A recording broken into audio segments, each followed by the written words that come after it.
Right, okay guys, the moment of truth. So we're all hooked up, we've got a controller, we've got a HDMI, we've got the NES Mini Classic, we're still on the PC, we've got the remote, so let's power this bad boy on. Actually turn it off first, because it was still in that sort of upload mode from Hatchy 2 Mini. So we'll power it on, and then we shall flick over to HDMI. So we get the obligatory screen. I can see Holy Diver there, but will it work? So we need to go back from little Samson, because these are all alphabetical, so it'll be under H. There's Holy Diver. So obviously, the problem is, obviously, because it's picked up, because I renamed the file Holy Diver Patched, that's what it's sticking its name in as. So within Hatchy 2 Mini, obviously you can rename that file to something more, you know, take off the patch bit essentially. But, you know, I mean, at the minute I'm more concerned with whether it'll work or not at all. So start game. Oh, there you go. This suspend point is not usable. Please delete this suspend point from the suspend point list. And it doesn't work. Right. Back to the drawing board.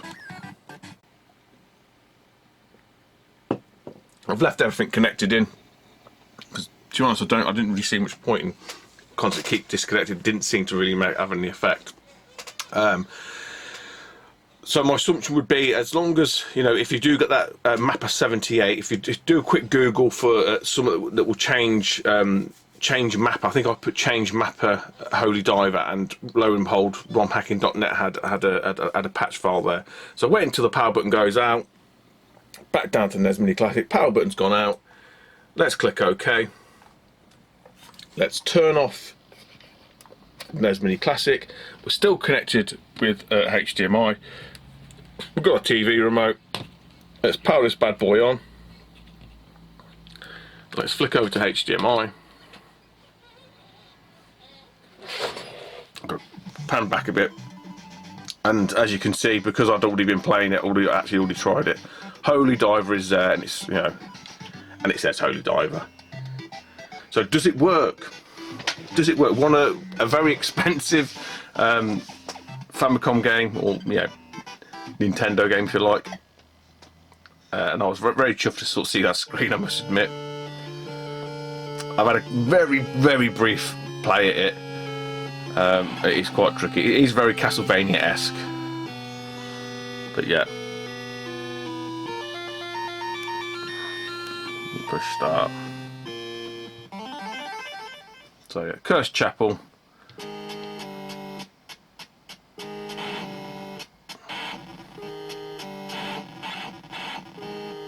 And I'm not going to be able to play this one-handed, I can tell you that much now. It is absolutely frantic.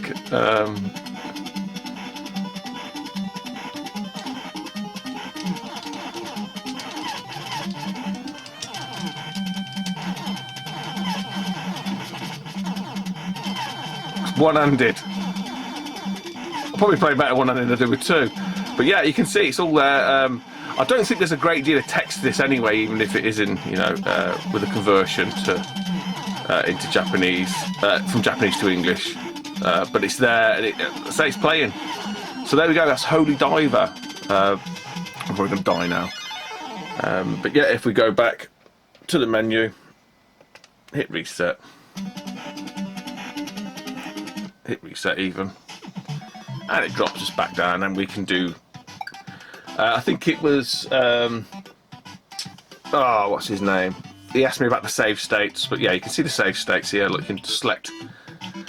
I say save state, the suspend points. Not really save states, but you can just drop it wherever you wanted to, if you wanted to. Slight update off the back of you know, the sort of save states and a number of games, etc. So I did link it.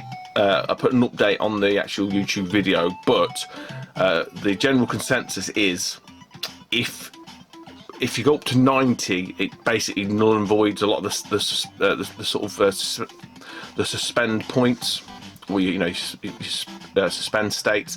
So if you keep it an additional 30, say 60 games, that should give you enough capacity then to have 4 suspend points per game. If you go up to 90, you lose, because it's using space, it's using, you know, available memory that's there.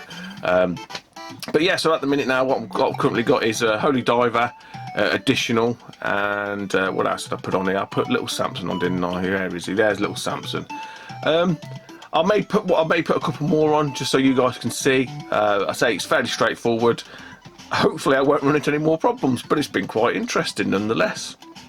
Hey guys, just another addendum to this. I'm just literally going through looking to patch some of these files, you know, using some of the translation files, and what I found with floating IPS, I've applied a patch file to, as you can see here, wow 2, and it has created a SMC file once again. So it may just be best practice, like I say, when you do, if you are patching any of these sort of fan translations or, you know, language translation files, just to double check if it ends up creating, you know, a .smc file within Windows Explorer, right click, down to rename, after the dot, so make sure it's after the dot, you take off that and you just put in NES Windows on my own and say, are you sure? And obviously you just want to say, yes, I am sure. So yeah, I'm, like I said, I'm just going through now, adding in, you know, a number of games, which you can probably see from this list here. Some, you know, weird, quirky King of Fighters type ones. I just want to see if they work, really. So I'm going to add these in now, and we'll feedback shortly. Okay guys, back again. It's been a while actually between these videos, so if I'm starting to slur slightly, you know why. Yeah, a couple of them. Good news, bad news. From the bad news first. The bad news is there's no good news. The good news is I've got some of the games, some of the games, depending on how you look at it, depending on, you know, where your interests lie. I've got some of them working. It is not easy. Unfortunately, it's not a case of, like what I was hoping, just applying, you know, a language patch or whatever, and you upload it and away it goes.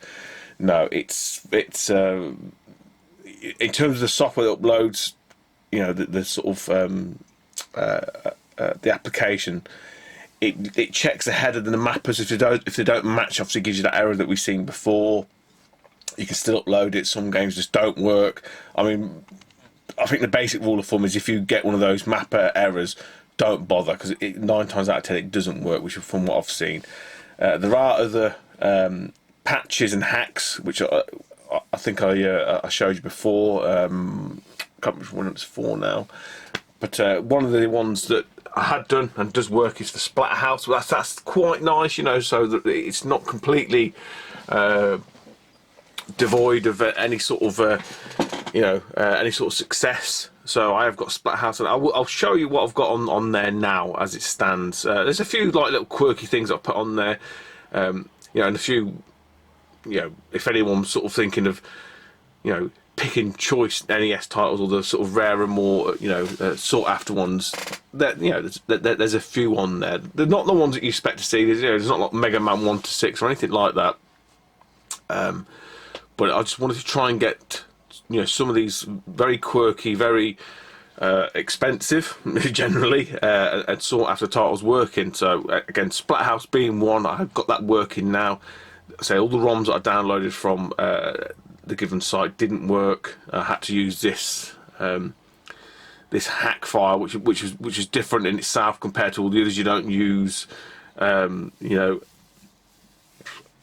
any sort of patching tool. It's a separate exe, so it's not straightforward, unfortunately. But that being said, let's fight. You know, I'll load it up and I'll show you what I've got on there. It's nothing that's gonna, you know, it's not, you know, uber, you know, huge. I have found a few other little quirks. Well, I think they're quirks anyway. So you can see down below there. You know, there's a few games on there. So I'll just go through them as they sort of stand. I mean, these are all the you know, the ones that you've seen before. So Hammer and Harry. So that is a Japan, and I do believe only European one only. That works. Holy Diver, you've seen that. That works. That was a little bit tricky to get working. Jackal, I say, what you'll tend to find, guys, is any of the sort of European or US ones, just standard ROM files, they'll work. You won't have a problem. Again, the case in point is Journey to Silius. Very good game that is. Now this one is, move it over, it's Samurai Pizza Cats. So I've got that working with, I think, a set that I already had an English translation built into it, I do believe. That one works. That's quite quirky, nice. It's very like Lost Vikings. What else have we got here? Metal Storm, which is oh bloody hell, on the Super Nintendo. It's a precursor to the SNES one, with the mechs. It will come to me, but yeah, you can see its heritage from there, and Salt Suit Valkyrie. What's it called over here? Can't remember. Now this game, Moon Crystal, is absolutely brilliant.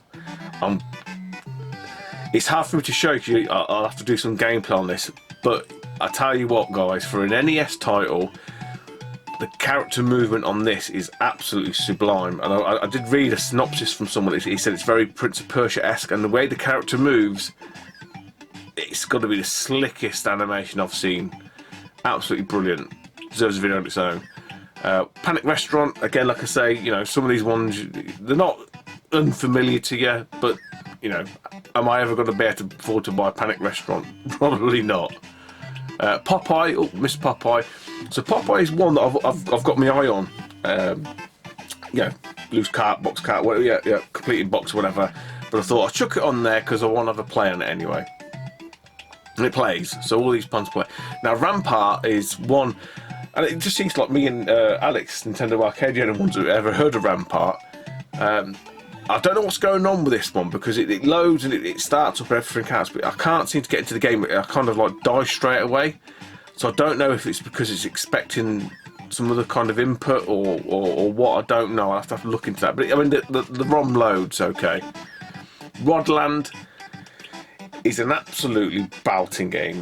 Those Amiga heads will remember Rodland. It plays fine on the NES. Again, this and Snow Brothers are very sought after, very expensive titles from what I know. Obviously, that's not, you know, in terms of these sort of, you know, box arts, they're not all the NES equivalent. So you can see Snow Brothers is, but Rodland probably looks a little bit like it's been knocked together. It may well be, and you can see with Rampart's definitely not an NES box. But these two play fine, and they are great little games. 2 players, although at the minute it just says 1 player, because I haven't altered that field. I was just trying to get games up and running. Sonic, yes, you're reading it correctly. It's Sonic the Hedgehog, and it plays. It's weird. It doesn't feel right. I don't know if it's a port and a hack of the Master System version, which it feels a little bit like that, but yeah. I'll put it on there just for shits and giggles, just to sort of see if any homebrews work. Some do, some don't, and I think that's the general gist. What I'm getting from a lot of these sort of obscure games with the NES Mini. Some of them take a bit of work to get going. So Splatterhouse, which I mentioned briefly, finally got that working. Really happy to get that working. Again, it's not straightforward, sadly. Now, Summer Carnival 2 by Wrecker. That game, I had a quick blast in it, because I said I had a quick search on some of the sort of, you know, obscure NES titles. And for Shmups fans, that has got, if that is the same date, that has got to predate anything Bullet Hell. It is how the NES is doing that game, I have no idea. It is absolutely insane. What else we got on here? Target Renegade, again a straight US ROM, just because I love Renegade. And again, the carts themselves aren't too expensive, but I want to chuck it on just to see how it played. Same with Turtles Manhattan Project there, Turtles 3 Manhattan Project. I don't own that, that's one I am looking out for. US only exclusive title. Put that on, plays fine, pretty decent game actually. And I think that, as they say in the onion business, is Charlotte. So, Devil World, sorry, Devil World there. Again, put that on because it's, you know, one of these sort of titles that always gets bandied about. I probably need to read up about exactly what you meant to do. It looks like a scrolling maze, and you've got to keep up with the scrolling. Again, a lot of these ones I just flicked on just to make sure they worked. And I think DuckTales 2, again, US ROM works fine. I do believe that is all it is. So I want to tinker with it. There's a Gradius 2, Japanese only exclusive. I can get the ROM up on there, it just grey screens on me, so I need to have a look at that. So yeah, guys, I know it's been a bit of a mishmash of a video, but it's more of a, you know, an NES Mini Classic update, I suppose, and just my sort of trials and tribulations with it, and just trying to get certain games working, etc. But once you get them working, that's it. You know, you're away with the mixer. Take it easy, YouTube, and I'll speak to you soon. Bye bye.